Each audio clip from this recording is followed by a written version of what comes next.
Attention gamers.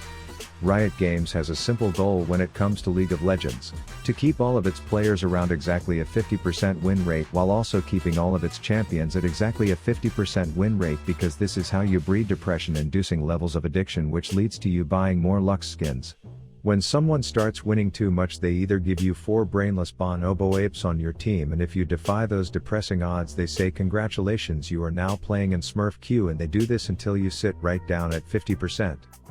Similarly, if a champ starts getting above a 52% win rate they say, whoa there Nelly, let me introduce you to my Nerf gun collection. And this is typically how it works, unless you consider the story of Seraphine ADC, who's been rocking a disgusting win rate for the last like 46,000 patches while having not been touched at all since season 12, which means 2 things. 1, there's a bunch of Twitter simps working on the balance team, but 2, I'm gonna first time this pick in rank to see if the power of statistics can get me out of silver, and let me tell you, the results were unbelievable. Bam, cringe IRL jump scare. To what do we owe the pleasure of insecure Rav showing himself on camera? Well, funny you should ask, it's Testicular Cancer Awareness Month. And I've partnered with Manscaped because I love their products and turning them on. And I want to talk about this purple sleep big boy because guess what? They save balls and I wanted to. Manscaped has partnered with the Testicular Cancer Society to provide awareness on the #1 most common cancer in guys age 15 to 35 by showing how you can routinely check yourself to ensure that you can find in one shot any lumps on your nuts before they get fed. They are also donating 25 Gs to the cause and offering this special edition lawnmower purple sleek sexy big boy for limited time only, so check the link below for 20% plus free shipping, and thank Manscaped for sponsoring my videos and saving balls of all shapes and sizes. And let's get into the games. Anyways, ranked first timing champs in an off meta role is definitely the example I'm trying to set here, and despite her having the highest win rate, people still don't know it's a thing, which is like the proverbial Viagra to this penis. And when I saw that people were trying to throw hands before work, you already know I was gonna make an early name for myself. But you can always count on a Katarina being too dizzy to know which way is the one towards not giving first blood, and so I snag a pre-game 400. Then I was being perfectly content missing last hits like it was an endorsed skill on my LinkedIn page, but man, tight Sparta over here would rather display a total ignorance for how this game should be played as I try to bail him out, but the arrow simp is rapid firing tic-tacs until she gets in a pickle. Pantheon over here trying to remember if W is the right key to press until it becomes just a swan song before his suicide, leaving me with no choice but to flash into danger and star-bangled banner the bitch to make it an even trade. So then when we get back to lane I'm like, let the fake e-girl avatar virtual simp mongerer with the Twitter following do the engaging for now on, to which he interprets as okay let me fail at stealing one of your farm before engaging 6 seconds too late under tower, but this Sona chick is busty nuts broken, so we take down one and then I queef back-to-back pillows for the double.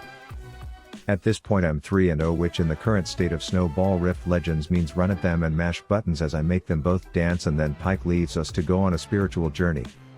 I opt to play this safe in case the market crashes, which leads to a bit of a slower burn on Baldylocks than I would have liked. But the good news is that Star Guardian Shitstain is overstaying like a fart on a first date, so I hit her a pixel perfect distraction so that she won't realize the pending pants stomp right after is what we are going to call what just happened there. Anyways, I'm now staring at a lonely ADC under tower, and all I want to do is Johnny Sims this biznitch by cream pieing this ash hole, but the man in my relationship doesn't initiate, so I have to spell it out for him, which works out until he forgets where he is and runs straight into the neighbor's dog. But despite being tethered to a literal string bean IQ Muppet in lane, we stomped hard enough to force an AFK and an early surrender in my first game. Round 2 I was honestly expecting to go pretty bad. For starters, my jungler saw a 5-man invade and decided to extend a warm welcome into his jungle in person, but that white privilege mall cop proved early on that she was a nepotism hire in Piltover, and even a minion could take her down, while I was now worrying about their mid laner, who, if you don't know, has been reworked 6 times in the last 3 months, and now players lock her in thinking they can path worse than a drunk GPS, so she gets double stuffed and taken down as well. But this is solo queue after all, so it's only a matter of time before someone proves why their mommy should have just bought Plan B the night after her cousin knocked her up. As you can see, we get Kate lower than a limbo bar in hell, which to me means we zone, deny, farm and force her out of a lane, but to my support it means chase through 6 unwarded brushes until they have the advantage and you into way said advantage and then spam ping question marks all over me like you have Tourette's, in addition to an IQ disorder you have from your mom shitting you out the wrong hole during your birth, and despite you cleaning them up when your jungler comes down, you now have a negative chromosome count Karen as your personal nemesis who hates your guts. My approach was to hear her out and follow her the next time she chases blindly into a bush, thinking maybe she's just right, but it turns out that didn't stop the deaths or the question marks on my body either. She's now campaigning for governor, quits a lot to win the next election while making sure Chad is informed of every death I have, but I'm a team player, so when we are shoving our dicks down mid lane and she's one shot, I try to show her that I will still take a bullet for her while then making sure she knows I'm extending an olive branch in this bitch. But she would rather die overextended in the enemy forest, and then make sure I'm aware that even the 2-inch fully erect pork sword she was born with was my fault too. She's still dancing with fire, but my toxic trait is to try and win the approval of people who flame me, so I'm puppy guarding her until it gets myself into a sticky situation which requires some smooth getaway driving.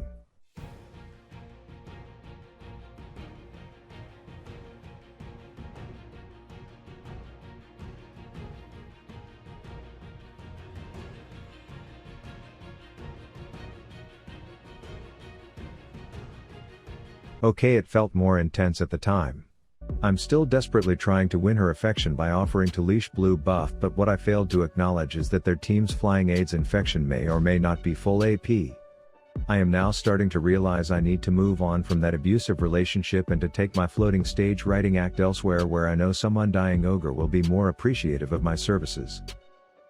But every time I go around this toxic pussycat I feel like a failure, where I'm trying my best to make her see me for the pink-haired famous fake VR fuck doll I am, but she doesn't. All she sees is someone to blame and flame for her own shortcomings, which should be the tagline for League of Legends, but let the record show we did end up playing one cute little game of catch back and forth, but instead of a ball it was a 6-legged monster crab who eventually died. And despite the shit fest with a constant stream of verbal harassment by a grade A bitch skank step on a Lego you loser hoe bag, this pick still came through in game 2 and I was ready to take on a real challenge, and the only person that was gonna make it a hard to win game was yours truly.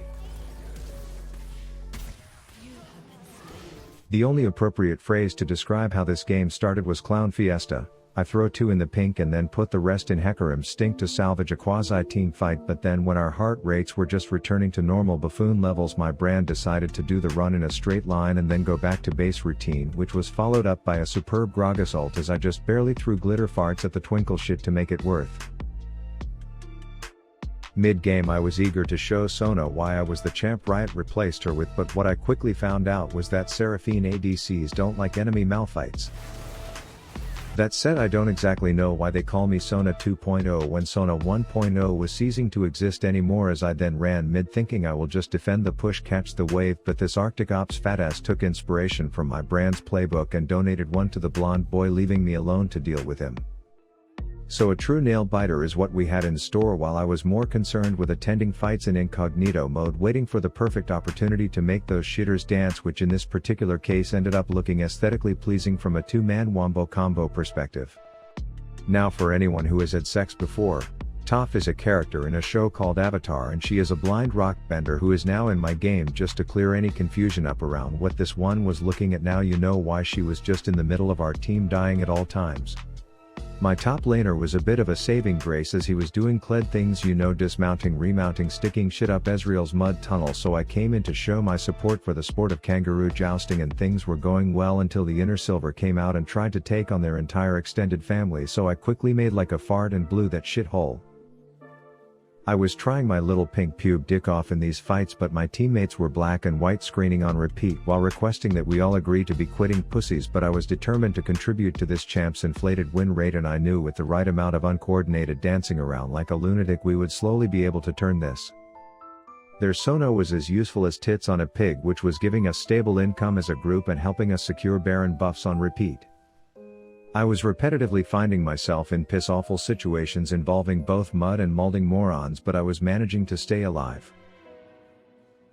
They got Dragon Soul and shit was falling apart, but I knew all it would take is one big boy Seraphine ult to make everyone and their fat Uncle Frank go dancing, and we would have the game-changing ace that would allow us to stomp straight down mid.